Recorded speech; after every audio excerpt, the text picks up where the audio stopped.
Adenium গাছে একদমই যত্নের প্রয়োজন হয় না। আমি প্রায় 2 বছর হলো অ্যাডিনিয়ামের কোনো যত্ন করতে পারিনি, কোনো খাবার দিতে পারিনি, রিপোর্ট করতে পারিনি, এমনকি ডালপালাও ছাড়তে পারিনি। তো সেইভাবেই অ্যাডিনিয়ামগুলো আমার সব অ্যাডিনিয়াম ওইভাবেই রয়েছে পড়ে।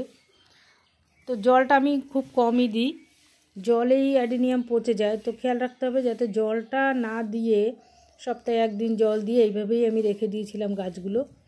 কিন্তু এই সময় আসার সঙ্গে সঙ্গে এবারও আমি রিপোর্ট করিনি, ডালপালাও ছাটিনি, তো প্রচুর পরিমাণে ফুল এসছে সব অ্যাডিনিয়ামে। তবে হ্যাঁ, আমি টবগুলো খুবই ছোট ছোট রেখেছি গাছ আন্দাজে। এই গাছগুলো এবার রিপোর্ট করলে একটু বড় টব দিয়ে দেব। খুবই ছোট টব রেখেছি। আর যখন 2 বছর আগে রিপোর্ট করেছিলাম তখন মাটিটা সেইভাবে বালি মিশিয়ে মাটিটা সুন্দরভাবে যাতে ড্রেনেজটা ভালো থাকে সেইভাবেই করেছিলাম।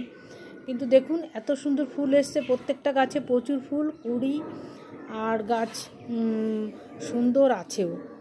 গাছ বিশেষ করে গাছ অনেক সময় অনেকেরই শুনি গাছ জলে মানে পচে যায় গোড়া, কিন্তু আমার ওর জিনিসটা কখনোই হয়নি। কখনো কখনো বর্ষায় বেশি কোনো একটা ডাল হয়তো পচে গেল, সেটাকে কেটে দিয়ে ফাঙ্গাসাইড লাগিয়ে দিলেই হয়। তো এইভাবে খুব কম যত্নে অ্যাডিনিয়াম আপনারা করতে পারেন, যত্নের প্রয়োজনই হয় না বললে চলে।